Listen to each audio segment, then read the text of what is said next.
Lok Sabha തെരഞ്ഞെടുപ്പിലേക്കുള്ള seat വിഭജനം, സ്ഥാനാർത്ഥി നിർണയം അതിന്റെ അന്തിമഘട്ട ചർച്ചകളിലേക്ക് കടക്കുകയാണ് മുന്നണികൾ. സംസ്ഥാനത്ത് സജീവ ചർച്ചയിലാണ് മുന്നണികളെല്ലാം തന്നെ. ഇതടക്കമുള്ള പ്രധാനപ്പെട്ട വാർത്തകൾ, ഈ മണിക്കൂറിലെത്തുന്ന വാർത്തകളുടെ തത്സമയ റിപ്പോർട്ടുകളുമായി ലൈവ് ന്യൂസ് തുടങ്ങുകയാണ്. എല്ലാ പ്രേക്ഷകർക്കും സ്വാഗതം. ആദ്യം പോകുന്നത് കണ്ണൂരിൽ ഒഴികെ സിറ്റിംഗ് എംപിമാർ മത്സരിക്കാൻ കോൺഗ്രസ് തെരഞ്ഞെടുപ്പ് സമിതിയിൽ നിർദ്ദേശം ഉണ്ടായെന്ന വാർത്തയിലേക്കാണ്. ആലപ്പുഴയിലും കണ്ണൂരിലും സ്ഥാനാർത്ഥി ചർച്ചകൾക്കായി ഉപസമിതിയെ വയ്ക്കാനും K Sudhakaran, V D Satheesan, M Hassan എന്നിവർ സമിതിയിലുണ്ട്. മത്സരിക്കാനില്ലെന്ന് കെ സുധാകരൻ യോഗത്തിൽ ആവർത്തിക്കുകയും ചെയ്തു. അജീഷ് ജയകുമാർ ചേരുന്നുണ്ട് തൃശ്ശൂരിൽ നിന്ന് വിവരങ്ങളുമായി. അജീഷ്, ഈ ലോകമഹാജനസഭ അത് ഇപ്പോൾ തന്നെ 3 മണിക്ക് തന്നെ തുടങ്ങേണ്ടതാണ്. അത് തുടങ്ങിയോ, തുടക്കമായോ, ആരെല്ലാം എത്തിയിട്ടുണ്ട് നേതൃനിരയിൽ? അതോടൊപ്പം തന്നെ ഈ സീറ്റ് വിഭജനം, സ്ഥാനാർത്ഥി നിർണയം അതുതന്നെയാണ് ഈ യോഗത്തിൻ്റെയും പ്രധാന ചർച്ചാ വിഷയങ്ങൾ. സ്മിത, ഈ മഹാജനസഭ ലോക്സഭാ തെരഞ്ഞെടുപ്പിന് മുന്നോടിയായി അതിന്റെ ഒരുക്കങ്ങൾ തുടങ്ങാനായി കോൺഗ്രസ് തീരുമാനിച്ച വലിയൊരു പരിപാടിയാണ്. ആ പരിപാടി 3 മണിക്കാണ് നിശ്ചയിച്ചിരുന്നെങ്കിലും പരിപാടി ഇനിയും 1 മണിക്കൂർ കൂടി വൈകുമെന്നാണ് കരുതുന്നത്. സംസ്ഥാനത്തെ എല്ലാ നേതാക്കളും തൃശ്ശൂരിൽ എത്തിയിട്ടുണ്ട്. പ്രതിപക്ഷ നേതാവ്, KPCC പ്രസിഡന്റ്, സംഘടനാ ജനറൽ സെക്രട്ടറിമാർ, അങ്ങനെ പ്രധാനപ്പെട്ട കേരളത്തിൽ നിന്നുള്ള എല്ലാ നേതാക്കളും തൃശ്ശൂരിൽ എത്തിയിട്ടുണ്ട്.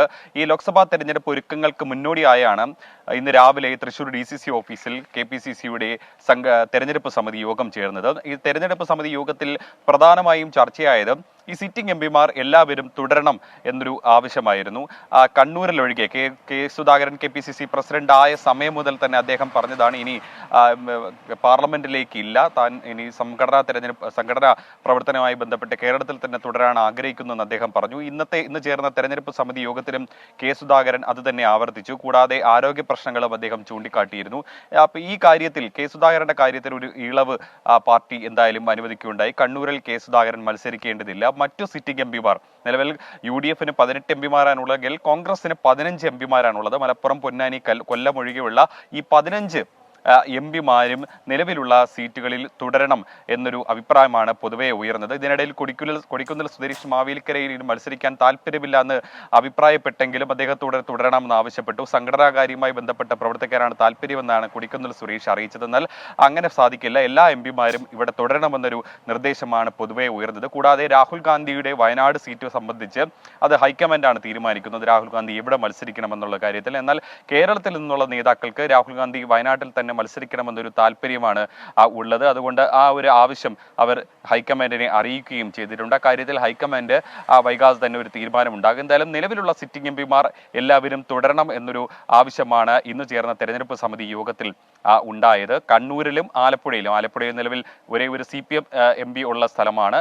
കണ്ണൂരിൽ കെ സുധാകരന് പകരം ആര്? നേരത്തെ കെ സുധാകരന്റെ അടുപ്പക്കാരനായ ഒരാളെ പേര് നിർദ്ദേശിച്ചെങ്കിലും പക്ഷേ അദ്ദേഹത്തിന്റെ ജയസാധ്യത സംബന്ധിച്ച വലിയൊരു ചർച്ചയുണ്ടായി. അതുകൊണ്ട് ഈ കാര്യത്തിൽ കണ്ണൂരിലും ആലപ്പുഴയിലും ഈ 2 സീറ്റിലും ആര് സ്ഥാനാർത്ഥിയാകണമെന്നുള്ള കാര്യത്തിൽ ഒരു ഉപസമിതി ചർച്ച ചെയ്ത് തീരുമാനമെടുക്കും. ഈ ഉപസമിതിയിൽ കെ സുധാകരനും വി ഡി സതീശനും ഒപ്പം കൺവീനറായ എം ഹസനും ഉണ്ടാകും. ഇവർ 3 പേരും ചേർന്ന് ചർച്ച ചെയ്തായിരിക്കും ഈ 2 മണ്ഡലങ്ങളിലും ആര് മത്സരിക്കണമെന്ന കാര്യത്തിൽ തീരുമാനമുണ്ടാവുക. എന്തായാലും ഇന്ന് നടക്കുന്ന മഹാജനസഭയോട് കഴിഞ്ഞതിന് ശേഷം നാളെ UDF യോഗമുണ്ട്. ആ യോഗത്തിൽ കൂടി ചർച്ച നടത്തിയതിന് ശേഷമാകും ഈ സ്ഥാനാർത്ഥി നിർണയത്തിൽ ഒരു അന്തിമ തീർപ്പ് ഉണ്ടാകും. അജേഷ്, ഈ സ്ഥാനാർത്ഥി നിർണയ കാര്യങ്ങളിലൊക്കെ ഇത്തരം തീരുമാനങ്ങൾ എടുക്കുമ്പോൾ തീർച്ചയായിട്ടും ഈ ഘടകകക്ഷികളുടെ സീറ്റ് വിഭജന ആവശ്യങ്ങൾ, അവർക്ക് ഏതെല്ലാം സീറ്റുകൾ വേണം, ഇപ്പോൾ ലീഗിൻ്റെ ആവശ്യം നമ്മൾ കണ്ടതാണ്. അതിനോട് വളരെ പോസിറ്റീവായിട്ടാണ് പ്രതിപക്ഷ നേതാവും മറ്റും പ്രതികരിച്ചതും. പക്ഷേ ആ രീതിയിലുള്ള ചർച്ചകൾ, അത് ഈ സ്ഥാനാർത്ഥിത്വം അത് ആർക്ക് നൽകണം, അത് ഏത് സീറ്റ് ഏത് ഘടകകക്ഷിക്ക് നൽകണം എന്നുള്ള കാര്യത്തിലൊക്കെ തന്നെ ആ രീതിയിലും ചർച്ചകൾ പുരോഗമിക്കുമ്പോൾ കോൺഗ്രസിൻ്റെ ഭാഗത്തു നിന്ന് അതിലേതെങ്കിലും തരത്തിലുള്ള വ്യക്തത വരുന്നുണ്ടോ? ഇന്ന് ചേർന്ന തെരഞ്ഞെടുപ്പ് സമിതി യോഗത്തിൽ പ്രധാനമായും ചർച്ചയായത് ആ ഒരു വിഷയമായിരുന്നു. കാരണം പൊന്നാനി, മലപ്പുറം കൂടാതെ തന്നെ ഒരു സീറ്റ് കൂടി വേണമെന്ന് മുസ്ലിം ലീഗ് ആവശ്യപ്പെട്ടിരുന്നു. എന്നാൽ ഈ ആവശ്യത്തോട് നേതാക്കളാരെയും വിമുഖത പ്രകടിപ്പിച്ചില്ല. മുസ്ലിം ലീഗിന് അർഹതയുള്ള സീറ്റ് തന്നെയാണ് മൂന്നാമത് ചോദിക്കുന്നതെന്നായിരുന്നു കെ മുരളീധരന്റെ പ്രതികരണവും കെ സുധാകരന്റെ പ്രതികരണവും പ്രതിപക്ഷ നേതാവിന്റെ പ്രതികരണവും. പക്ഷേ ഇക്കാര്യത്തിൽ പ്രായോഗിക തലത്തിൽ ഒരു ബുദ്ധിമുട്ടുണ്ടെന്ന് നമ്മളോട് സംസാരിക്കുമ്പോൾ തന്നെ, തെരഞ്ഞെടുപ്പ് സമിതി യോഗത്തിന് മുന്നേ സംസാരിക്കുമ്പോൾ തന്നെ പ്രതിപക്ഷ നേതാവ് പറഞ്ഞിരുന്നു. അത് ഇക്കാര്യത്തിൽ കോൺഗ്രസ് ഒരു ചർച്ച നടത്തിയതിനു ശേഷം നാളെ നടക്കുന്ന UDF യോഗത്തിൽ ഇത് ഔദ്യോഗികമായി ലീഗിനെ അറിയിക്കുമെന്ന് അറിയിച്ചിട്ടുണ്ട്. ആ സമയത്ത് മാത്രമേ ഈ മൂന്നാം സീറ്റിനെ കുറിച്ചുള്ള കാര്യങ്ങൾ എന്ത് ആണ് അവർ തീരുമാനമെടുത്തുന്നുള്ള കാര്യം പുറത്തു വരികയുള്ളൂ. എന്തായാലും നാളെ ചേരുന്ന UDF യോഗത്തിൽ ഔദ്യോഗികമായി അത് അറിയിക്കാമെന്നാണ് കോൺഗ്രസ് നേതാക്കൾ നിലവിൽ പറഞ്ഞിരിക്കുന്നത്. അജീഷ് ജയകുമാറാണ് വിവരങ്ങൾ നൽകുന്നത്. അജീഷ്, തുടരുക. അല്പസമയത്തിനകം തന്നെ സംസ്ഥാന കോൺഗ്രസിന്റെ ലോക്സഭാ തെരഞ്ഞെടുപ്പ് പ്രചരണത്തിനുള്ള തുടക്കമാകുകയാണ്. തേക്കിൻകാട് മൈതാനിയിൽ അതിനുള്ള ഒരുക്കങ്ങളെല്ലാം പൂർത്തിയായിരിക്കുന്നു. മഹാജനസഭ AICC അധ്യക്ഷൻ മല്ലികാർജുൻ ഖർഗെയാണ് ഉദ്ഘാടനം ചെയ്യുക. സീറ്റ് വിഭജനം ഉൾപ്പെടെയുള്ള കാര്യങ്ങൾ ചർച്ച ചെയ്യാൻ UDFന്റെ നേതൃയോഗം നാളെ ചേരുന്ന പശ്ചാത്തലം കൂടിയുണ്ട്. അജീഷ് ജയകുമാർ തുടരുന്നുണ്ട്. അജീഷ്, ഖർഗെ എത്തിയോ? എപ്പോഴാണ് ഈ യോഗം തുടങ്ങുക? 3 മണിക്കു തന്നെ തുടങ്ങുമെന്നാണല്ലോ അറിയിച്ചിരുന്നത്. സ്മിത, 3 മണിക്ക് തുടങ്ങുമെന്നാണ് കോൺഗ്രസിന്റെ ഭാരവാഹികൾ നേരത്തെ അറിയിച്ചിരുന്നത്. പക്ഷേ ഇപ്പോൾ ഇതുവരേക്കും നേതാക്കൾ ആരും വേദിയിൽ എത്തിയിട്ടില്ല. എല്ലാ നേതാക്കളും തൃശ്ശൂർ DCC ഓഫീസിൽ നേരത്തെ എത്തിയിരുന്നു. അതിനുശേഷം അവരെല്ലാം അവരുടെ താമസ സ്ഥലങ്ങളിലേക്ക് പോയിട്ടുണ്ട്. ഏതാണ്ട് 4 മണിക്ക് ശേഷം 4:30 തന്നെ കൃത്യമായി ഈ പരിപാടി തുടങ്ങാനാകുമെന്നൊരു പ്രതീക്ഷയിലാണ് ഈ നേതാക്കൾ ഉള്ളത്. നമുക്കറിയാവുന്നതുപോലെ ലോക്സഭാ തെരഞ്ഞെടുപ്പിൽ BJP ഏറ്റവും കൂടുതൽ പ്രതീക്ഷ അർപ്പിച്ചിരിക്കുന്ന ഒരു മണ്ഡലമാണ് തൃശ്ശൂര്. കഴിഞ്ഞ മാസം ജനുവരി 3-ാം തീയതിയാണ്, കൃത്യം 1 മാസം മുന്നെയാണ് പ്രധാനമന്ത്രി നരേന്ദ്രമോദി ഈ വർഷം ആദ്യമായിട്ട് കേരളത്തിൽ എത്തുന്നത്. തൃശ്ശൂരിലായിരുന്നു. അന്ന് മഹിളാ മോർച്ചയുടെ സമ്മേളനം ഉദ്ഘാടനം ചെയ്തുകൊണ്ടായിരുന്നു മോദി വലിയ രാഷ്ട്രീയ പ്രഖ്യാപനങ്ങൾ നടത്തിയത്. മോദി കാ ഗ്യാരണ്ടി എന്നുള്ള പ്രഖ്യാപനമൊക്കെ ആവർത്തിച്ച് പറഞ്ഞത് ഈ റാലിയിലായിരുന്നു. കൂടാതെ തന്നെ 1 മാസത്തിനിടയിൽ തന്നെ 2ാമത് മോദി വീണ്ടും തൃശ്ശൂരിലെത്തി ഗുരുവായൂർ സന്ദർശനമൊക്കെ നടത്തി വലിയ രാഷ്ട്രീയ പ്രഖ്യാപനങ്ങൾ നടത്തിയിരുന്നു. അതിൻ്റെയൊക്കെ അത് സൂചിപ്പിക്കുന്നത് കേരളത്തിൽ BJP ഏറ്റവും കൂടുതൽ പ്രതീക്ഷ അർപ്പിച്ചിരിക്കുന്ന ഒരു മണ്ഡലം അത് തൃശ്ശൂരാണ്. അതുകൊണ്ട് തന്നെ തൃശ്ശൂരിൽ ഏതറ്റം വരെയും പോയി എങ്ങനെയെങ്കിലും ഈ മണ്ഡലം നിലനിർത്തുക എന്നുള്ള ഒറ്റ ഉദ്ദേശം മാത്രമേ കോൺഗ്രസിന് മുന്നിലുള്ളൂ. TN പ്രതാപനായിരിക്കും ഏതാണ്ട് സ്ഥാനാർത്ഥിയും എന്തായാലും ഉറപ്പിച്ചു കഴിഞ്ഞു. അദ്ദേഹം അതിൻ്റെതായ പ്രവർത്തനങ്ങളും തുടങ്ങിക്കഴിഞ്ഞു. ചുമരെഴുത്തുകൾ തുടങ്ങിക്കഴിഞ്ഞു. ഈ ലോക്സഭാ തെരഞ്ഞെടുപ്പുമായി ബന്ധപ്പെട്ട് ഈ അണികളിൽ ഈ ബൂത്ത് തലത്തിലുള്ള പ്രവർത്തനങ്ങളാണ് ഇനി നടക്കേണ്ടിയിരുന്നത്. കഴിഞ്ഞ ആഴ്ചകളിലായി VD സതീശൻ എല്ലാ ജില്ലകളിലും സന്ദർശനം നടത്തി DCC ഭാരവാഹികളുമായി ചർച്ച നടത്തി ബൂത്ത് തലത്തിലുള്ള പ്രവർത്തനങ്ങൾ ഏകോപിപ്പിക്കാനും അത് ഊർജ്ജപ്പെടുത്താനും നിർദ്ദേശം നൽകിയിരുന്നു. അതിൻ്റെ ഒരു ഭാഗം കൂടിയിട്ടാണ് ഇന്നത്തെ ഈ മഹാജനസഭ. 25,177 ബൂത്തുകൾ കേരളത്തിലുണ്ട് കോൺഗ്രസിന്. അവിടുത്തെ പ്രസിഡന്റുമാരും വനിതാ വൈസ് പ്രസിഡന്റുമാരും BLM-മാരും ബ്ലോക്ക് ലെവൽ ഓഫീസർമാരടക്കം ഏതാണ്ട് 1 ലക്ഷം പേരെയെങ്കിലും തെക്കിൻകാട് മൈതാനിയിൽ കോൺഗ്രസ് നിന്ന് പ്രതീക്ഷിക്കുന്നുണ്ട്. ഈ പ്രവർത്തകരെ എല്ലാം അവരുടെ എല്ലാം ആവേശമുണർത്തിക്കൊണ്ട് ലോക്സഭാ തിരഞ്ഞെടുപ്പിനൊക്കെ ഒരുങ്ങണം എന്നൊരു നിർദ്ദേശം നൽകാൻ കൂടിയാണ് ഈ മഹാജനസഭ ഇന്നിവിടെ ചേർന്നിരിക്കുന്നത്. മാത്രമല്ല കഴിഞ്ഞ ദിവസം ഇതിന്റെ ഒരു വിളംബര ജാഥ തേക്കിൻകാട് മൈതാനിയിലൂടെ നടത്തിയിരുന്നു. കേരളത്തിന്റെ ചുമതലയുള്ള AICC general secretary Deepa Das Munshi ആയിരുന്നു ഇതിന്റെ നേതൃത്വം നൽകിയത്. ദീപാദാസ് മുൻഷി കഴിഞ്ഞ ദിവസം ഒരു പ്രതികരണം നടത്തിയിരുന്നു. കേരളത്തിൽ ഇന്ത്യ സഖ്യം ഇല്ല, കേരളത്തിൽ CPM-ഉം കോൺഗ്രസും തമ്മിലാണ് മത്സരം നടക്കുന്നത്. അതുകൊണ്ട് തന്നെ BJPയെ കൂടാതെ CPM-നെതിരെ കടന്നാക്രമിച്ചുകൊണ്ട് എന്തെങ്കിലും പ്രസംഗങ്ങൾ നേതാക്കളുടെ ഭാഗത്ത് നിന്ന് ഉണ്ടാകുമോ എന്നുള്ളതാണ് ഏവരും ആകാംക്ഷയോടെ കാത്തിരിക്കുന്നത്. സ്വാഭാവികമായിട്ട് ഇന്ന് തെരഞ്ഞെടുപ്പ് സമിതി യോഗത്തിൽ ചർച്ചയായത് പ്രധാനമായി മുഖ്യമന്ത്രിക്കും മകൾക്കുമെതിരെയുള്ള വാർത്തകൾ, വിവാദങ്ങളൊക്കെ അത് ചൂട് പിടിപ്പിച്ച് നിർത്താൻ തന്നെയാണ് നേതാക്കൾ തീരുമാനിക്കുന്നത്. അതുമായിട്ടുള്ള പ്രവർത്തനങ്ങളുമായി സമരങ്ങളുമായി മുന്നോട്ട് പോകാൻ ആലോചനയുണ്ടായി. എന്നാൽ നേതാക്കളുടെ പേര് ഈ മാസപ്പടി വാങ്ങിയതിൽ കോൺഗ്രസിന്റെ ചില നേതാക്കളുടെ പേരും പട്ടികയിലുണ്ട്. അതൊന്നും വരാത്ത തരത്തിൽ മുഖ്യമന്ത്രിക്കെതിരെ നീക്കം എന്നൊരു ഉദ്ദേശത്തോടെയാണ് ഈ സമരം അവര് ആവിഷ്കാരം ചെയ്തിരിക്കുന്നത്. അങ്ങനെ CPM-നെ ശത്രുപക്ഷത്ത് നിർത്തിക്കൊണ്ടുള്ള ഒരു പ്രചാരണമായിരിക്കും കോൺഗ്രസ് നടത്തുന്നത്. എന്നാൽ BJPയെ തൃശ്ശൂർ മണ്ഡലത്തിൽ ഒരു ത്രികോണ മത്സരം സാധ്യതയുള്ള തൃശ്ശൂർ മണ്ഡലത്തിൽ BJP ആയിരിക്കും പ്രധാന ശത്രു എന്നൊരു പ്രഖ്യാപനം കൂടി കോൺഗ്രസ് നടത്തുന്നുണ്ട്. അതുകൊണ്ടാണ് കേരളത്തിലെ ജയകുമാറാണ് തൃശ്ശൂരിൽ നിന്നുള്ള വിവരങ്ങളുമായി ചേർന്നത്. തൃശ്ശൂരിൽ ത്രികോണ മത്സരത്തിനുള്ള സാധ്യതയാണ്, അതനുസരിച്ചാണ് കാര്യങ്ങൾ പ്ലാൻ ചെയ്യുന്നത്. അല്പസമയത്തിനകം തന്നെ യോഗം ചേരും കോൺഗ്രസ് പാർട്ടിയുടെ. മല്ലികാർജുൻ ഖർഗെയാണ് യോഗം ഉദ്ഘാടനം ചെയ്യുന്നത്. നേതാക്കളെല്ലാം അവിടെ എത്തിച്ചേർന്നിട്ടുണ്ട്. യോഗം തുടങ്ങിയാൽ അതിൻ്റെ പ്രധാനപ്പെട്ട വിവരങ്ങളുമായി നമ്മൾ വീണ്ടും പ്രേക്ഷകർക്ക് മുന്നിലേക്ക് എത്തും. ഇനി മറ്റൊരു പ്രധാനപ്പെട്ട റിപ്പോർട്ടിലേക്കാണ്. 3-ാം സീറ്റ് ആവശ്യവുമായി മുസ്ലിം ലീഗ്. ആവശ്യം ഈ യോഗത്തിൽ ചർച്ചയാകും. ഇന്ന് തൃശ്ശൂരിൽ ചേരുന്ന കോൺഗ്രസ് തെരഞ്ഞെടുപ്പ് സമിതി യോഗത്തിലെ അഭിപ്രായം കൂടി പരിഗണിച്ചാകും അന്തിമ തീരുമാനമെടുക്കുക. 3 സീറ്റ് ചോദിക്കാൻ ലീഗിന് യോഗ്യതയുണ്ടെന്ന് K. മുരളീധരൻ MP-യും പ്രതിപക്ഷ നേതാവ് VD സതീശനും പ്രതികരിച്ചു. സലിം മാലിക് ചേരുന്നുണ്ട് വിവരങ്ങളുമായി. സലിം, ലീഗ് 3 സീറ്റിനെ കുറിച്ച് ആവശ്യപ്പെടുന്നു. അതിനോട് വളരെ പോസിറ്റീവായിട്ട് തന്നെ നേതാക്കൾ, അവർ 3 പേരും, പ്രതിപക്ഷ നേതാവ് ഉൾപ്പെടെയുള്ള 3 പേരും, കെ സുധാകരനും അല്ലെങ്കിൽ കെ മുരളീധരനും ഒക്കെ തന്നെ വളരെ പോസിറ്റീവായിട്ട് പ്രതികരിക്കുന്നു. പക്ഷേ ആ പ്രതികരണത്തിൽ മാത്രമാകുന്നില്ലല്ലോ കാര്യങ്ങൾ. അത് കൃത്യമായിട്ട് എവിടെ ഏത് സീറ്റ് നൽകും എന്നുള്ള കാര്യത്തിൽ അത്തരം കാര്യങ്ങളെക്കുറിച്ചൊരു ചർച്ച അത് ഉണ്ടാകുന്നുണ്ടോ? സ്മിത, ഈ 3 നേതാക്കളും ഇന്ന് പ്രതികരിച്ച പ്രതിപക്ഷ നേതാവ് വി ഡി സതീശൻ, KPCC അധ്യക്ഷൻ കെ സുധാകരൻ, ഒപ്പം കെ മുരളീധരൻ, ഈ 3 പേരും ഈ സമീപനത്തോട്, ലീഗിന്റെ ആവശ്യത്തോട് പോസിറ്റീവായാണ് പ്രതികരിച്ചത്. അവർക്ക് ലീഗിന് 3-ാം സീറ്റ് ചോദിക്കാനുള്ള അർഹതയുണ്ട് എന്നൊക്കെ പറയുമ്പോഴും സീറ്റ് നൽകുന്നതുമായി ബന്ധപ്പെട്ട കോൺഗ്രസിനുള്ളിൽ വ്യത്യസ്ത അഭിപ്രായമാണുള്ളത്. മുസ്ലിം ലീഗിന് 2 സീറ്റ് നൽകിയാൽ മതി എന്നുള്ളൊരു നിലപാട് തന്നെയാണ്. നാളെ നടക്കുന്ന UDF യോഗത്തിൽ കോൺഗ്രസ് നേതാക്കൾ അറിയിക്കാൻ പോകുന്നതും അക്കാര്യമായിരിക്കും. പക്ഷേ ലീഗിനെ പിണക്കാതിരിക്കാൻ പരമാവധി ശ്രമിക്കുക എന്നുള്ളതാണ് ഇത്തരത്തിലുള്ള പരസ്യ പ്രതികരണത്തിലൂടെ നേതാക്കൾ ലക്ഷ്യമിടുന്നത്. നിലവിൽ ഈ UDF ഏറ്റവും ആദ്യം തന്നെ ലോക്സഭാ തെരഞ്ഞെടുപ്പുമായി ബന്ധപ്പെട്ട് കളത്തിൽ സജീവമാകണമെന്ന് കരുതി വളരെ നേരത്തെ തന്നെ ചർച്ചകൾ ആരംഭിച്ചതാണ്. പക്ഷേ മുസ്ലിം ലീഗിന്റെ 3-ാം സീറ്റ് ആവശ്യത്തിൽ വഴിമുട്ടിയവരുടെ ചർച്ചകൾ നിൽക്കുകയാണ്. അതിന്റെ പശ്ചാത്തലത്തിൽ നിലവിൽ നാളത്തെ യോഗം നിർണായകമാണ്. കാരണം അതിനുശേഷമാകും ഈ സ്ഥാനാർത്ഥി പ്രഖ്യാപനം ഉൾപ്പെടെയുള്ള കാര്യങ്ങൾ വളരെ നേരത്തെ പൂർത്തിയാക്കി പ്രചരണ പരിപാടികളിലേക്ക്, സ്ഥാനാർത്ഥികളെ കൂടി അവതരിപ്പിച്ചൊരു പ്രചരണ പരിപാടികളിലേക്ക് കോൺഗ്രസും UDF-ഉം കടക്കുക. നിലവിൽ വയനാട്ടിൽ രാഹുൽ ഗാന്ധി മത്സരിക്കാനില്ലെങ്കിൽ വയനാട് സീറ്റ് വേണമെന്നതായിരുന്നു ആദ്യത്തെ മുസ്ലിം ലീഗിന്റെ ആവശ്യം. അതല്ലെങ്കിൽ പിന്മാറാൻ തയ്യാറാണ് എന്നായിരുന്നു പറഞ്ഞിരുന്നത്. പക്ഷേ പിന്നീട് രാഹുൽ ഗാന്ധി വയനാട്ടിലേക്ക് എത്തുകയാണെങ്കിൽ പോലും കണ്ണൂർ സീറ്റ് ആവശ്യമുണ്ട് എന്ന്, കണ്ണൂർ സീറ്റ് തങ്ങൾക്ക് വേണമെന്നൊരു ആവശ്യം കോൺഗ്രസ് നേതൃത്വത്തിന് മുന്നിൽ വെച്ചിട്ടുമുണ്ട്. ആ പശ്ചാത്തലത്തിൽ അത് അനുഭാവപൂർവ്വം പരിഗണിക്കാമെന്നുള്ളൊരു മറുപടിയാണ് നൽകിയിരിക്കുന്നത്. പക്ഷേ കോൺഗ്രസിനുള്ളിൽ തന്നെ വലിയ തരത്തിലുള്ള എതിർപ്പുകൾ മുസ്ലിം ലീഗിന് ഈ സീറ്റ് നൽകുന്നതുമായി ബന്ധപ്പെട്ടുണ്ട്.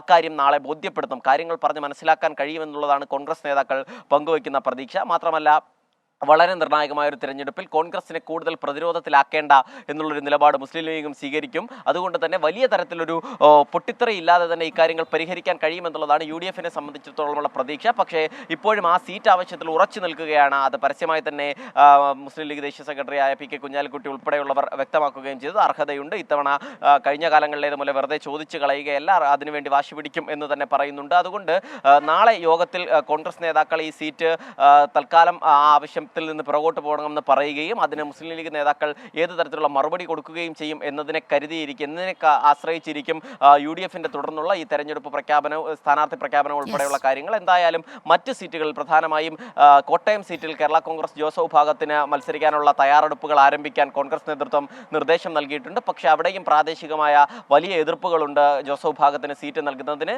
ആ സീറ്റ് കോൺഗ്രസ് ഏറ്റെടുത്ത് മത്സരിക്കണമെന്നൊരു ആവശ്യം കോൺഗ്രസിന്റെ നേതൃത്വം തന്നെ പറയുന്നുണ്ട്. പക്ഷേ നിലവിൽ അത് നല്ല നിലയിൽ തന്നെ ലോക്സഭാ തെരഞ്ഞെടുപ്പ് മുന്നോട്ട് പോകണം. അതിൽ വലിയ തർക്കങ്ങളൊന്നും ഇല്ലാതിരിക്കാനായി ഫ്രാൻസിസ് ജോർജിനെ തന്നെ സ്ഥാനാർത്ഥിയാക്കി അവിടെ കളത്തിലിറക്കണമെന്നൊരു നിർദ്ദേശം കോൺഗ്രസ് മുന്നോട്ട് വെച്ചിട്ടുണ്ട്. ആ നിലയിൽ തന്നെ മുന്നോട്ട് പോകും എന്നുള്ളതാണ് മനസ്സിലാക്കുന്നത്. സ്മിത, ശരി. സലിം മാലിക്കാണ് വിവരങ്ങളുമായി ചേർന്നത്. മുന്നണികളെല്ലാം തന്നെ സ്ഥാനാർത്ഥി നിർണയ ചർച്ചകൾ, സീറ്റ് വിഭജന ചർച്ചകൾ ഇതിലേക്ക് സജീവമായി തന്നെ കടന്നിരിക്കുകയാണ്. ലോക്സഭാ തെരഞ്ഞെടുപ്പിനുള്ള CPI സ്ഥാനാർത്ഥി സാധ്യത പട്ടികയുമായിരിക്കുന്നു എന്നുള്ള വാർത്തയും വരുന്നു. തൃശൂരിൽ VS സുനിൽകുമാറിനെയും തിരുവനന്തപുരത്ത് പന്ന്യൻ രവീന്ദ്രനെയുമാണ് പരിഗണിക്കുന്നത്. വയനാട്ടിൽ ആനി രാജയ്ക്ക് സാധ്യതയുണ്ട്. മാവേലിക്കരയിൽ AIYF നേതാവ് CA അരുൺകുമാറാണ് പരിഗണനയിലുള്ളത്. ഈ മാസം 10, 11 തീയതികളിൽ ചേരുന്ന സംസ്ഥാന കൗൺസിലിൽ അന്തിമ ധാരണയാകും. ഷഫീദ് റാവുത്തറാണ് ചേരുന്നത് തിരുവനന്തപുരത്ത് നിന്ന് വിവരങ്ങളുമായി. ഷഫീദ്, ഈ മുന്നണികളുടെ സ്ഥാനാർത്ഥി നിർണയ ചർച്ചകളിൽ തൃശ്ശൂരിൽ ആര് സ്ഥാനാർത്ഥിയാകും? അത് ഇടതുമുന്നണിയുടെ കാര്യത്തിൽ CPIM ആ സീറ്റ് എടുക്കുമോ, അതോ VS സുനിൽകുമാർ തന്നെയാകുമോ? VS സുനിൽകുമാർ തന്നെയാകും എന്നുള്ള രീതിയിൽ തന്നെയാണ് ചർച്ചകളെല്ലാം തന്നെ പുരോഗമിച്ചിരുന്നത്. അത് അങ്ങനെ തന്നെയാണ് എന്നുള്ളൊരു തീരുമാനം എത്തിയിട്ടുണ്ടോ ഇപ്പോൾ?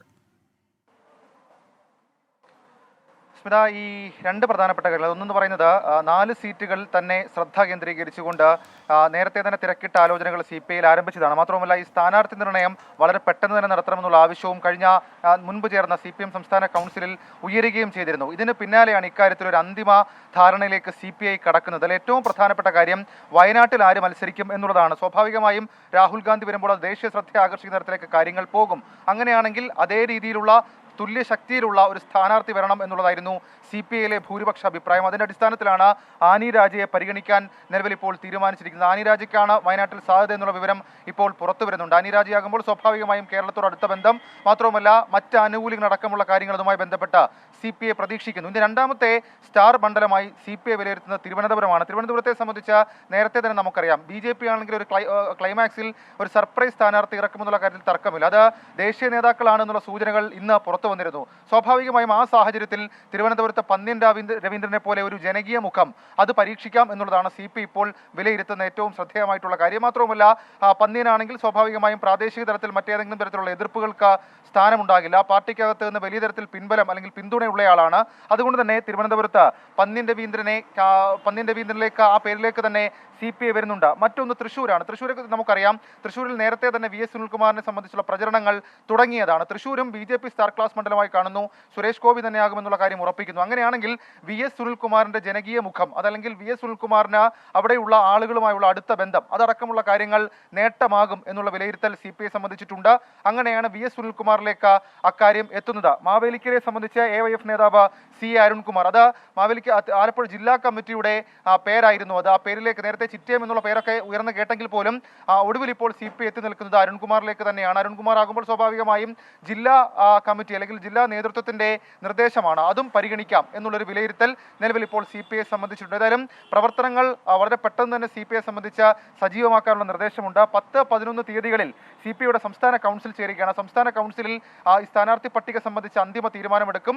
CPIM 10-11 സംസ്ഥാന നേതൃയോഗങ്ങൾ തുടരുകയാണ്. അവിടെയും CPIഎമ്മിന്റെ സീറ്റുകളുടെ കാര്യത്തിലും അല്ലെങ്കിൽ സ്ഥാനാർത്ഥികളുടെ കാര്യത്തിലും തീരുമാനം ആ യോഗങ്ങളിൽ ഉണ്ടാകും. സ്മിത, ഷഫീദ് റാവുത്തറാണ് വിവരങ്ങളുമായി ചേർന്നു. VC നിയമനത്തിൽ അടിയന്തര സെനറ്റ് യോഗം വിളിച്ചതിനെതിരെ കേരള സർവകലാശാല സിൻഡിക്കേറ്റ് സെനറ്റ് വിളിക്കാനുള്ള തീരുമാനം നിയമവിരുദ്ധമാണെന്നും ചാൻസലറുടെ തീരുമാനം നടപ്പാക്കാൻ VC അനാവശ്യ ധൃതി കാണിച്ചാൽ പ്രതിരോധിക്കുമെന്നും സിൻഡിക്കേറ്റ് അംഗങ്ങൾ വ്യക്തമാക്കി.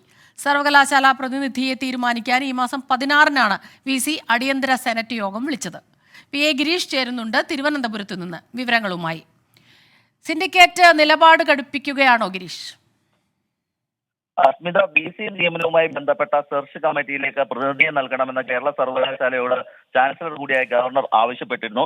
ഇതിനായി അടിയന്തരമായി സെനറ്റ് വിളിച്ചു ചേർക്കാനാണ് ഇപ്പോൾ ഗവർണർ നിർദ്ദേശിച്ചിരിക്കുന്നത്. ഇതിനെതിരെയാണ് സിൻഡിക്കേറ്റ് അംഗങ്ങൾ രംഗത്ത് വന്നിരിക്കുന്നത്. ചാൻസലറുടെ നിർദ്ദേശമനുസരിച്ച് VC 16-ാം തീയതിയിലേക്ക് സെനറ്റ് യോഗം വിളിക്കുകയും ചെയ്തു. എന്നാൽ ഇത് നിയമവിരുദ്ധമാണെന്നാണ് സിൻഡിക്കേറ്റ് അംഗങ്ങൾ ചൂണ്ടിക്കാട്ടുന്നത്. ചാൻസലറുടെ തീരുമാനത്തിനെതിരെ ശക്തമായ നിലപാട് സ്വീകരിക്കുമെന്നും സിൻഡിക്കേറ്റ് അംഗങ്ങൾ മുന്നറിയിപ്പ് നൽകുന്നുണ്ട്.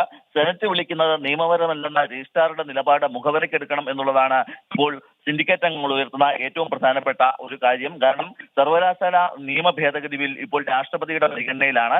ഇത്തരത്തിൽ ഇരിക്കുന്ന ഒരു ബില്ലിൽ നിന്ന് വ്യത്യസ്തമായി മറ്റൊരു നിയമനം ഗവർണർക്ക് നടത്താനാകില്ല എന്നുള്ളതാണ് സിൻഡിക്കേറ്റ് അംഗങ്ങൾ ചൂണ്ടിക്കാട്ടുന്നത്. അതോടൊപ്പം തന്നെ സെനറ്റിലേക്ക് ഗവർണർ നിർദ്ദേശിച്ച 4 അംഗങ്ങളെ ഹൈക്കോടതി അയോഗ്യരാക്കിയിരുന്നു. ഇതുൾപ്പെടെയുള്ള നിരവധി വിഷയങ്ങൾ ഇപ്പോൾ ഹൈക്കോടതിയുടെ പരിഗണനയിലാണ്.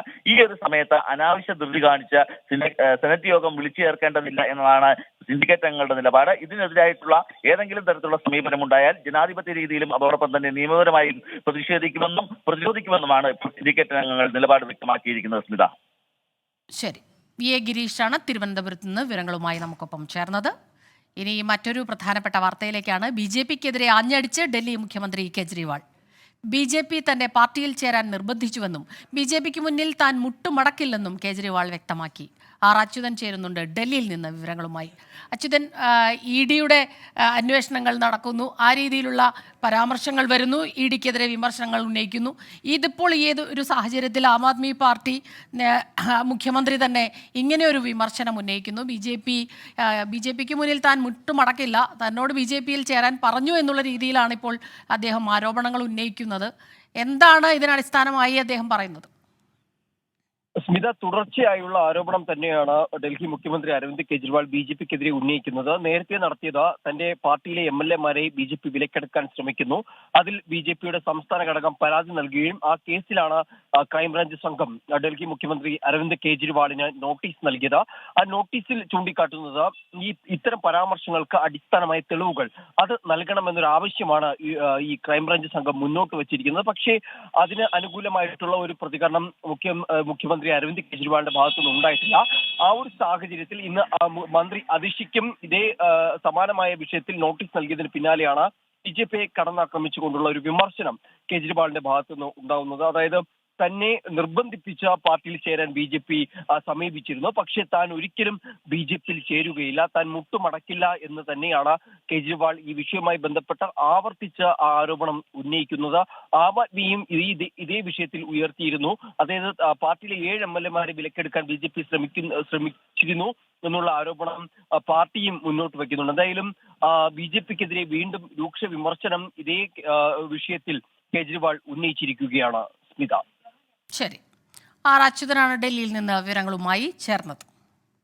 ഇപ്പോൾ വരുന്ന ഒരു പ്രധാനപ്പെട്ട വാർത്തയിലേക്കാണ്. തൃശൂർ വരന്തരപ്പള്ളിയിൽ യുവാക്കൾ തമ്മിലുണ്ടായ തർക്കത്തിൽ 2 പേർക്ക് കുത്തേറ്റു.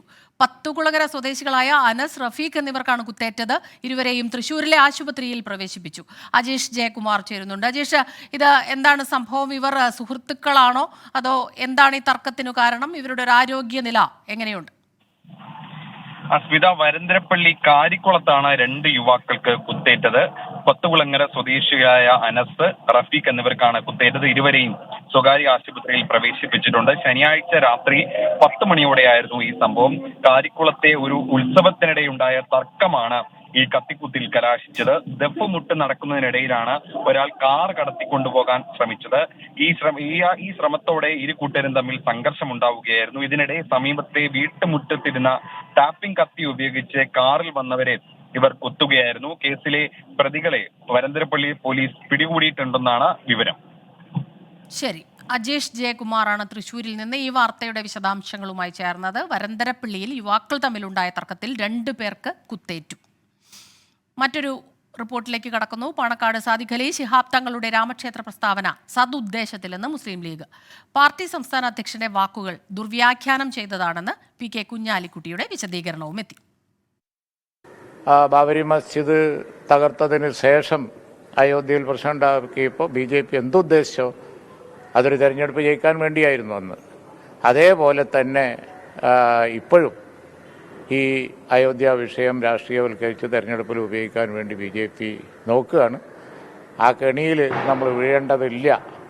സാമുദായിക സൗഹൃദം നിലനിർത്തുക എന്ന കാര്യമാണ് നമ്മൾ ചെയ്യേണ്ടത്. ശിഹാബ് തങ്ങളെടുത്ത മാതൃക അത് നമ്മളും തുടരണം എന്നാണ് തങ്ങൾ പറഞ്ഞതിൻ്റെ സാരം. അത് ദുർവ്യാഖ്യാനം ചെയ്ത് മോശമാക്കി ചിത്രീകരിക്കാൻ ശ്രമിക്കേണ്ട യാതൊരു കാര്യവുമില്ല.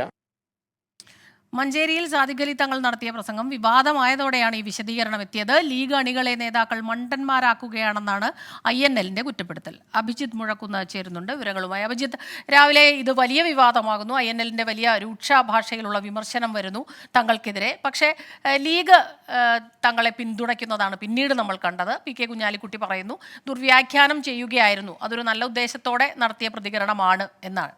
ഇപ്പോൾ ഈ ഒന്ന് അടങ്ങിയിട്ടുണ്ടോ ഈ വിവാദം, അല്ലെങ്കിൽ അതിൻ്റെ ഒരു ചൂട് കുറഞ്ഞു തുടങ്ങിയോ?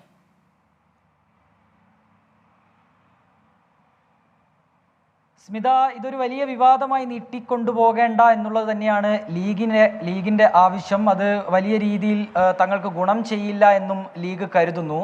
കഴിഞ്ഞ മാസം മുസ്ലിം ലീഗ് പരിപാടിയിൽ പങ്കെടുത്ത് സംസാരിക്കവെയാണ് ഇത്തരത്തിലുള്ള ഒരു വിവാദ പരാമർശം സാദിഖ് അലി തങ്ങളുടെ ഭാഗത്തു നിന്ന് ഉണ്ടായത്.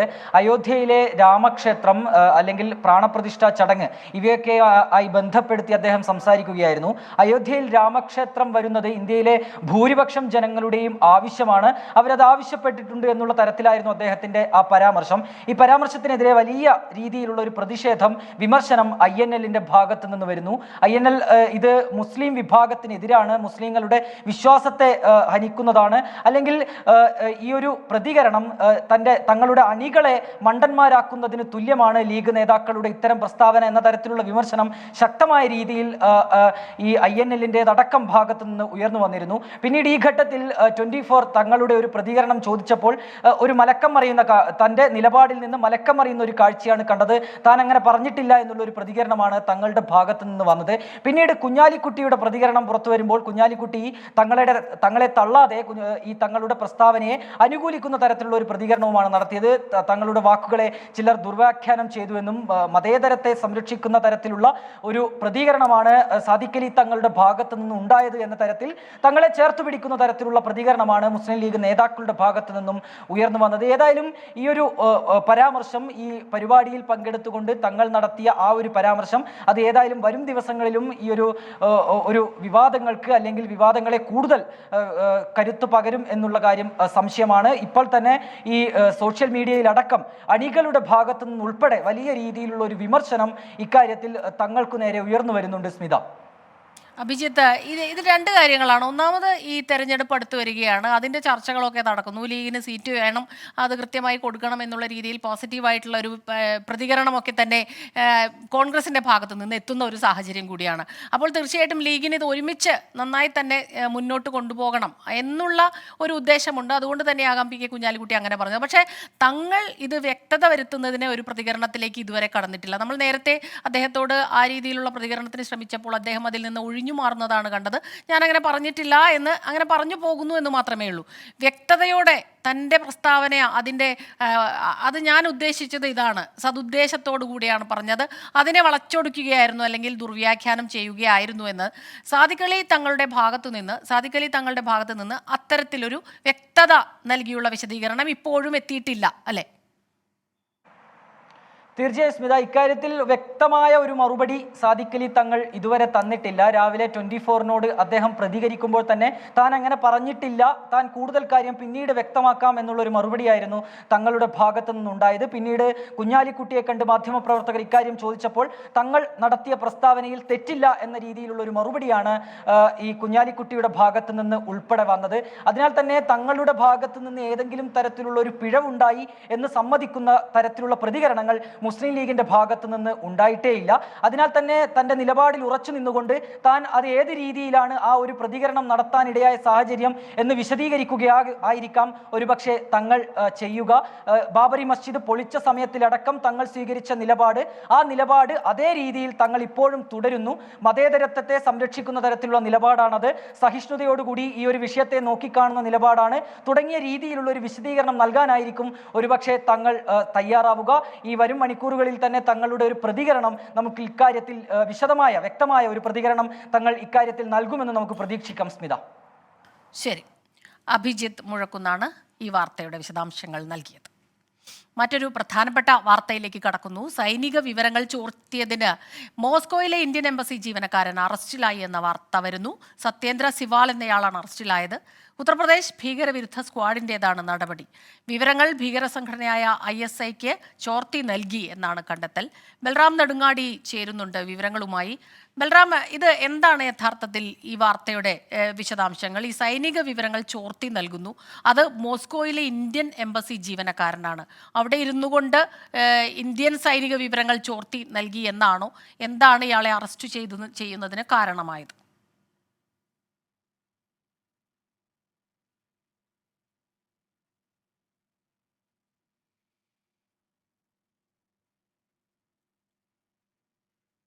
ബൽറാം നെടുങ്ങാടി ഈ വാർത്തയുടെ വിവരങ്ങളുമായി നമുക്കൊപ്പം അല്പസമയത്തിനകം തന്നെ ചേരും. സൈനിക വിവരങ്ങൾ ചോർത്തി നൽകിയതിനാണ് മോസ്കോയിലെ ഇന്ത്യൻ എംബസി ജീവനക്കാരൻ സത്യേന്ദ്ര സിവാൽ അറസ്റ്റിലായത്. ഉത്തർപ്രദേശ് ഭീകരവിരുദ്ധ സ്ക്വാഡിൻ്റേതാണ് ഈ നടപടി. ബൽറാം, ഉത്തർപ്രദേശ് ഭീകരവിരുദ്ധ സ്ക്വാഡിൻ്റെ ഈ നടപടി, ഇതിന് കാരണം എന്താണ്? അടിസ്ഥാനം എന്താണ്? സ്മിത, ഉത്തർപ്രദേശ് സ്വദേശിയായ സത്യേന്ദ്ര സിവാൽ എന്ന യുവാവിനെയാണ് ഉത്തർപ്രദേശിലെ ഭീകരവിരുദ്ധ വിഭാഗം അറസ്റ്റ് ചെയ്തിരിക്കുന്നത്. ഇയാൾ നിലവിൽ മോസ്കോയിലെ ഇന്ത്യൻ എംബസിയിലെ ജീവനക്കാരനായി പ്രവർത്തിച്ചു വരികയാണ്. സൈനിക രഹസ്യങ്ങൾ ഈ വിദേശകാര്യ മന്ത്രാലയവുമായി ബന്ധമുള്ള ഒരു ഉദ്യോഗസ്ഥൻ പാക് ചാര സംഘടനയായ ISIക്ക് ചോർത്തി നൽകുന്നു എന്ന രഹസ്യ വിവരം ഉത്തർപ്രദേശ് ATSന് ലഭിച്ചിരുന്നു. ഇതിന്റെ അടിസ്ഥാനത്തിൽ അന്വേഷണം നടത്തിയ ഘട്ടത്തിലാണ് ഇയാളിലേക്ക് അന്വേഷണം എത്തുന്നത്. ഇതുമായി ബന്ധപ്പെട്ടുള്ള വ്യക്തമായ തെളിവുകൾ ATSന് ലഭിച്ചു. ഇയാൾ അവധിക്കായി നാട്ടിൽ എത്തിയതായിരുന്നു. ഉത്തർപ്രദേശിലെ ഹാപ്പൂർ സ്വദേശിയാണ് അറസ്റ്റിലായ സത്യേന്ദ്ര സിവാൻ. ഇയാളുടെ ചോദ്യം ചെയ്യലിനായി മീററ്റിലെ ഓഫീസിലേക്ക് എത്താൻ ആവശ്യപ്പെടുകയായിരുന്നു. മീററ്റിലെ ഓഫീസിൽ എത്തി ചോദ്യം ചെയ്ത ശേഷമാണ് വ്യക്തമായ തെളിവുകൾ ലഭിച്ചതിന്റെ അടിസ്ഥാനത്തിൽ ഇയാളെ അറസ്റ്റ് ചെയ്തു എന്നാണ് ഉത്തർപ്രദേശ് ATS വ്യക്തമാക്കുന്നത്. ഈ ഇന്ത്യൻ സൈന്യവുമായി ബന്ധപ്പെട്ടുള്ള നിർണായകമായ വിവരങ്ങൾ ഇയാൾ പാക് ചാര സംഘടനയായ ISIക്ക് കൈമാറിയെന്നും അതിന് പകരമായി പണം കൈപ്പറ്റിയെന്നുമുള്ള വിവരം ഈ ATSന് ഇതിനകം തന്നെ ലഭിച്ചിട്ടുണ്ട്. ഇതിന്റെ അടിസ്ഥാനത്തിലാണ് അറസ്റ്റ്.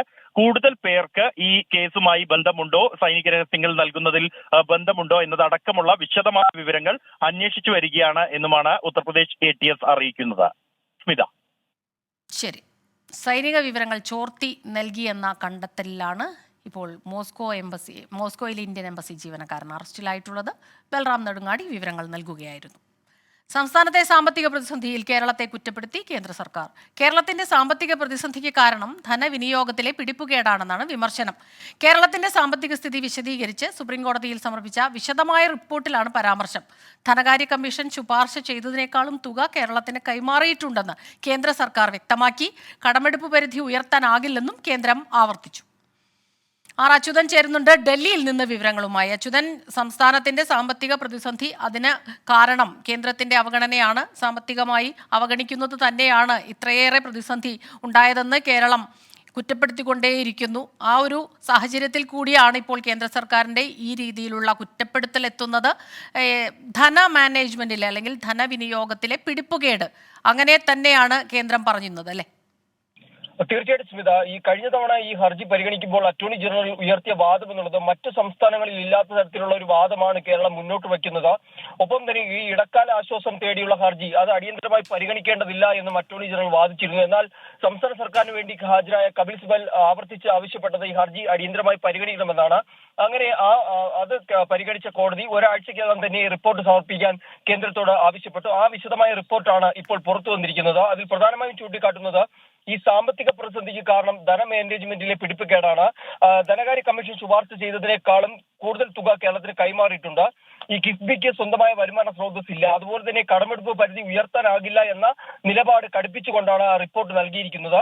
ഇന്ത്യയിൽ ഏറ്റവും അധികം കടമെടുപ്പുള്ള 5 സംസ്ഥാനങ്ങളിൽ ഒന്ന് കേരളമാണ് എന്നൊരു വാദം കൂടി ഈ വിശദമായ റിപ്പോർട്ടിൽ ചൂണ്ടിക്കാട്ടുന്നുണ്ട്. എന്തായാലും കേരളം ആവശ്യപ്പെട്ടിരിക്കുന്നത് ഈ കടമെടുപ്പ് പരിധി അത് കൂട്ടി നൽകണമെന്നുള്ളതാണ്. അതിനിടയിലാണ് കേന്ദ്രം അത് പറ്റില്ല എന്ന നിലപാട് തറപ്പിച്ചുകൊണ്ട് ഇപ്പോൾ വിശദമായ റിപ്പോർട്ട് നൽകിയിരിക്കുന്നത്. ഹർജി ഈ മാസം 13-നാണ് പരിഗണിക്കുന്നത്. അന്ന് ഈ വിശദമായ റിപ്പോർട്ട് അടക്കം പരിശോധിച്ചുകൊണ്ടുള്ള ഒരു തീരുമാനമായിരിക്കും സുപ്രീം കോടതിയുടെ ഭാഗത്തു നിന്നുണ്ടാവുക. സ്മിത, സംസ്ഥാനത്തെ സാമ്പത്തിക പ്രതിസന്ധിക്ക് കാരണം ധനവിനിയോഗത്തിലെ പിടിപ്പുകേടാണെന്ന് സംസ്ഥാനത്തെ കുറ്റപ്പെടുത്തി കേന്ദ്രം. അച്യുതനാണ് വിശദാംശങ്ങളുമായി ചേർന്നത്. ഇനി മറ്റൊരു പ്രധാനപ്പെട്ട വാർത്തയിലേക്ക് കൂടി കടക്കുന്നു. കരിപ്പൂർ വിമാനത്താവള പരിസരത്ത് ലഹരി വിൽപ്പന നടത്തിയ ടാക്സി ഡ്രൈവർ ഉൾപ്പെടെ 3 പേർ പിടിയിൽ. കഞ്ചാവ് ഉൾപ്പെടെ പിടിച്ചെടുത്തു. പ്രതികളുടെ വാഹനം കസ്റ്റഡിയിലെടുത്തു. അരുൺ പാറയ്ക്കൽ ചേരുന്നുണ്ട് തിരൂരിൽ നിന്ന് വിവരങ്ങളുമായി. അരുൺ, എന്താണ് വിവരങ്ങൾ?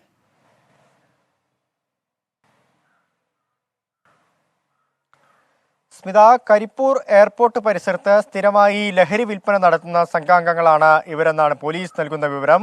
ഇന്നലെ പോലീസിന് ലഭിച്ച രഹസ്യവിവരത്തിന്റെ അടിസ്ഥാനത്തിലാണ് പോലീസ് ഈ സ്ഥലം കേന്ദ്രീകരിച്ച് വ്യാപകമായ ഒരു തെരച്ചിൽ നടത്തിയത്. ഇതിന്റെ അടിസ്ഥാനത്തിൽ ടാക്സി ഡ്രൈവർ ഉൾപ്പെടെയുള്ള 3 അംഗ സംഘമാണ് അവരെയാണ് പിടിച്ചിരിക്കുന്നത്. വേങ്ങര തോട്ടശ്ശേരി ഇറ സ്വദേശികളായ മുഹമ്മദ് കുട്ടി, പനക്കൽ വീട്ടിൽ രാജൻ, വേങ്ങര കുറ്റൂർ നോർത്ത് സ്വദേശി മുബാറക് എന്നിവരെയാണ് ഇപ്പോൾ കരിപ്പൂർ പോലീസ് അറസ്റ്റ് ചെയ്തിരിക്കുന്നത്. ഈ കഞ്ചാവ് വിൽപ്പനയ്ക്ക് ഉപയോഗിച്ച വാഹനവും ഉൾപ്പെടെയുള്ളവ പോലീസ് പിടിച്ചെടുത്തിട്ടുണ്ട്.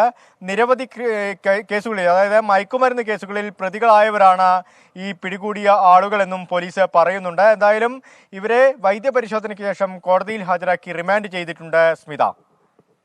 ശരി, അരുൺ പാറയ്ക്കലാണ് തിരൂരിൽ നിന്ന് ഈ വാർത്തയുടെ വിവരങ്ങളുമായി ചേർന്നത്. അടുത്തൊരു വാർത്തയിലേക്ക്. ഓൺലൈൻ സാമ്പത്തിക തട്ടിപ്പ് കേസിൽ ഹൈറിച്ച് ഹെഡ് ഓഫീസ് സീൽ ചെയ്തു. തൃശൂർ വല്ലച്ചിറയിലുള്ള ഓഫീസാണ് ചേർപ്പ് പോലീസിന്റെ നേതൃത്വത്തിൽ സീൽ ചെയ്തത്. സാമ്പത്തിക തട്ടിപ്പിൽ EDയുടെ അന്വേഷണം നടക്കുന്ന സാഹചര്യത്തിലാണ് നടപടി. അജേഷ് ജയകുമാർ ചേരുന്നുണ്ട് തൃശൂരിൽ നിന്ന് വിവരങ്ങളുമായി. അജേഷ്, ഈ ഒരു വാർത്തയിൽ ഹൈറിച്ചിന്റെ കേസ് അത് പലപ്പോഴും നടപടികൾ മുന്നോട്ട് പോകുന്നില്ല എന്നുള്ള രീതിയിലൊക്കെ തന്നെ വലിയ വിമർശനങ്ങൾ ഉയർന്നിരുന്നു. പക്ഷേ ഇപ്പോൾ കൃത്യമായ നടപടികൾ, അന്വേഷണമൊക്കെ പുരോഗമിക്കുന്നു. അതിന്റെ ഭാഗമായി തന്നെ ഈ ഒരു ഓഫീസ് സീൽ ചെയ്യുന്ന നടപടിയിലേക്ക് കടന്നിരിക്കുന്നു അല്ലേ? സ്മിത, ഈ ഹൈറിച്ച് ഓൺലൈൻ തട്ടിപ്പുമായി ബന്ധപ്പെട്ട് മണി ചെയിൻ തട്ടിപ്പുമായി ബന്ധപ്പെട്ട് നേരത്തെ തന്നെ ഈ രണ്ട് പ്രതികളുടെയും സ്വത്തുക്കൾ ഇഡി കണ്ടുകെട്ടിയിരുന്നു. അതിന്റെ തുടർച്ചയായുള്ളൊരു നടപടി ഭാഗമായിട്ടാണ് തൃശ്ശൂരിലുള്ള ഇവരുടെ ഹെഡ്ക്വാർട്ടേഴ്സ് ഇപ്പോൾ ഇഡി പൂട്ടി സീൽ ചെയ്തത്. വല്ലച്ചിറ പഞ്ചായത്തിലുള്ള കടാശ്ശേരിയിലുള്ള ഓഫീസാണ് സീൽ ചെയ്തത്. ഈ ഓഫീസ് ഈ വാർത്തകൾ വന്നതിന് പിന്നാലെ തന്നെ ഈ ഓഫീസ് അടച്ചിരുന്നു. ഇവിടുത്തെ ജീവനക്കാരൊന്നും തന്നെ ഈ ഓഫീസിൽ എത്തിയിരുന്നില്ല. ഈ തൃശ്ശൂരിൽ മാത്രം ഇവർക്ക് 7 ഓഫീസുകൾ ഉണ്ടായിരുന്നു. ഈ 7 ഓഫീസുകളെല്ലാം തന്നെ അടഞ്ഞു കിടക്കുകയാണ്. പല സ്ഥലങ്ങളിലാണ് ആയിട്ടായിരുന്നു ഉണ്ടായിരുന്നത്. കേരളത്തിൽ മാത്രം ഇവർക്ക് 70-ലധികം ശാഖകളുണ്ട്. ഈ ശാഖകളൊക്കെ തന്നെ പലതും നിശ്ചലാവസ്ഥയിലായിരുന്നു. ഇതിനിടയിലാണ് ഇഡിയുടെ ഇന്നത്തെ നടപടി. ബഡ്സ് ആക്ട് പ്രകാരം ജില്ലാ കളക്ടറിന്റെ ഉത്തരവിന്റെ അടിസ്ഥാനത്തിലാണ് ഇപ്പോൾ ഇഡി ഉദ്യോഗസ്ഥർ ഇവിടെ നേരിട്ടെത്തി ഈ സ്ഥാപനം പൂട്ടി സീൽ ചെയ്തത്. നിലവിൽ ഈ 2 പ്രതികളും, ഈ പ്രതാപനും ശ്രീനാ പ്രതാപനും, 2 പേരും ഒളിവിലായിരുന്നു. ഇവർ നേരത്തെ തന്നെ ഇഡി ഉദ്യോഗസ്ഥർ ഇവരെ അറസ്റ്റ് ചെയ്യാൻ എത്തിയപ്പോഴാണ് ഇവർ മുങ്ങിയത്. അതിനുശേഷം ഇരുവരെയും പിടികൂടാൻ ആയിട്ടില്ല. ഇവർ കഴിഞ്ഞ ദിവസം ഹൈക്കോടതിയിൽ ഇവർ ഹർജി നൽകിയിരുന്നു മുൻകൂർ ജാമ്യാപേക്ഷത്തിനായി. പക്ഷേ ഈ ഹർജി ഹൈക്കോടതി തള്ളിയിരുന്നു. ഇതിനെ തുടർന്നും പോലീസും ഇഡിയും ഇവരെ കണ്ടെത്താനുള്ള ശ്രമം നടക്കുന്നുണ്ടെങ്കിലും ഇതുവരേക്കും പിടികൂടാൻ ആയിട്ടില്ല. അതിനിടയിലാണ് ഇഡിയുടെ ഒരു തുടർ നടപടി ഉണ്ടായിരിക്കുന്നത്. ബഡ്സ് ആക്ട് പ്രകാരം ജില്ലാ കളക്ടറിന്റെ ഉത്തരവിൽ തൃശ്ശൂരിലുള്ളവരുടെ പ്രധാന ഓഫീസ് പൂട്ടി സീൽ ചെയ്തിരിക്കുന്നു. ശരി, അജേഷ് ജയകുമാറാണ് വിവരങ്ങളുമായി ചേർന്നത്. ഇഡിയുടെ അന്വേഷണം നടക്കുന്ന സാഹചര്യത്തിലാണ് ഹൈറിച്ചിന്റെ ഓഫീസ് സീൽ ചെയ്ത നടപടി എത്തിയത്. മറ്റൊരു പ്രധാനപ്പെട്ട വാർത്ത കൂടി വരുന്നുണ്ട്. മലപ്പുറത്ത് നിന്ന് കുറ്റിപ്പുറത്ത് പൂച്ചയുടെ മാംസം പച്ചയ്ക്ക് കഴിച്ച യുവാവിനെ കണ്ടെത്തിയിരിക്കുന്നു. ആസം സ്വദേശിയെയാണ് കുറ്റിപ്പുറം റെയിൽവേ സ്റ്റേഷനിൽ നിന്ന് കണ്ടെത്തിയത്. മാനസിക പ്രശ്നങ്ങൾ പ്രകടമാക്കിയതോടെ ഇയാളെ കുതിരവട്ടം മാനസികാരോഗ്യ കേന്ദ്രത്തിലേക്ക് മാറ്റി. അരുൺ പാറയ്ക്കൽ ചേരുന്നുണ്ട് തിരൂരിൽ നിന്ന്. അരുൺ, തീർച്ചയായിട്ടും അസ്വസ്ഥതപ്പെടുത്തുന്ന ഒരു വാർത്തയാണ് എത്തിയത്. പക്ഷേ ഈ മനസ്സിന് ആരോഗ്യ പ്രശ്നങ്ങളൊന്നുമില്ല എന്നാണ് നേരത്തെ റിപ്പോർട്ട് വന്നിരുന്നത്. ഇപ്പോൾ മാനസികാരോഗ്യ കേന്ദ്രത്തിലേക്ക് മാറ്റാനിടയായ സാഹചര്യം എന്താണ്?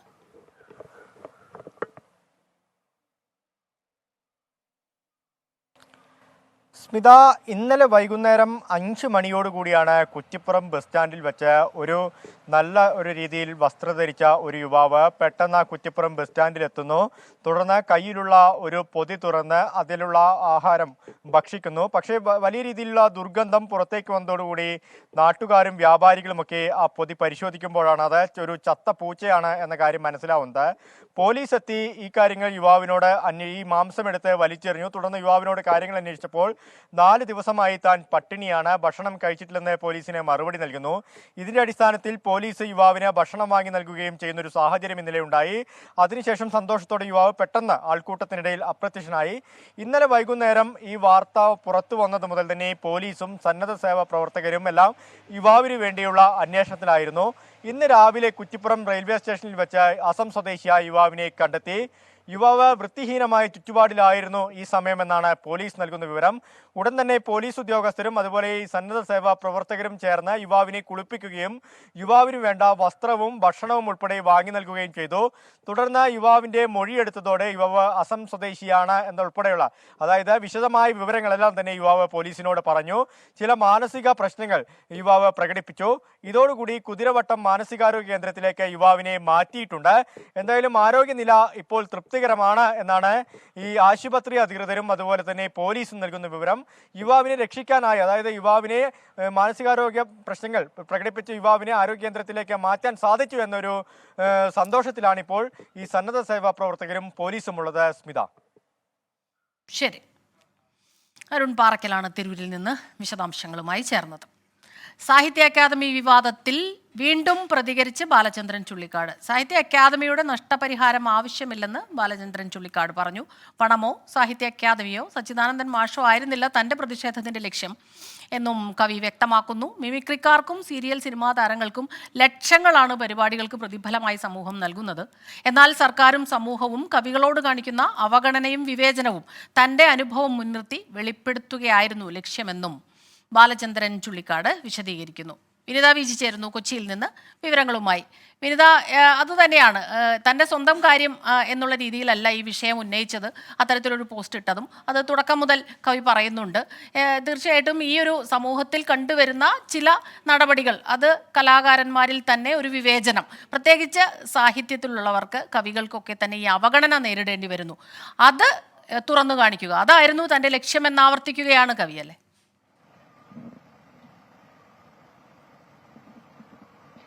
തീർച്ചയായും അങ്ങനെ തന്നെയാണ്. സ്മിത പറഞ്ഞതുപോലെ ഈ കവികൾക്ക് ഉണ്ടാകുന്ന അവഗണനയും അല്ലെങ്കിൽ അവർക്കുണ്ടാകുന്ന ബുദ്ധിമുട്ടുകളും ഒക്കെ അത് തന്റെ പ്രതിഷേധത്തിലൂടെ പുറത്തു കൊണ്ടുവരിക എന്നത് മാത്രമായിരുന്നു തന്റെ ലക്ഷ്യമെന്നാണ് ബാലചന്ദ്രൻ ചുള്ളിക്കാട് ഇപ്പോൾ വ്യക്തമാക്കിയിരിക്കുന്നത്. അദ്ദേഹത്തിന്റെ തന്നെ ഒരു സുഹൃത്തിന് അയച്ചു നൽകിയിരിക്കുന്ന ഒരു കുറിപ്പിലാണ് ഈ കാര്യങ്ങൾ അദ്ദേഹം വളരെ വ്യക്തമായി തന്നെ പറയുന്നത്. ഒരു നഷ്ടപരിഹാരം നൽകി ഇത് ഒതുക്കിക്കളയേണ്ട ഒരു വിഷയമല്ല, അങ്ങനെ ഒരു നഷ്ടപരിഹാരം മാത്രമല്ല തന്റെ പ്രശ്നമെന്നാണ് അദ്ദേഹം പറയുന്നത്. അതുകൊണ്ട് തന്നെ ഈ സാഹിത്യ അക്കാദമിയുടെ നഷ്ടപരിഹാരം അത് തനിക്ക് വേണ്ട എന്നും അദ്ദേഹം പറയുന്നുണ്ട്. മിമിക്രി കലാകാരന്മാർക്കും പാട്ടുകാർക്കും സിനിമ സീരിയൽ താരങ്ങൾക്കുമൊക്കെ ഓരോ വേദികളിലും അവർ പോയി പങ്കെടുക്കുന്നതിന് 10,000-ങ്ങളും ലക്ഷങ്ങളും ഒക്കെയാണ് പ്രതിഫലമായി നൽകുന്നത്. പക്ഷെ അതേസമയം സാഹിത്യകാരന്മാർക്കും കവികൾക്കുമൊക്കെ ഒരു അവഗണന സമൂഹത്തിൽ നേരിടുന്നുണ്ട്.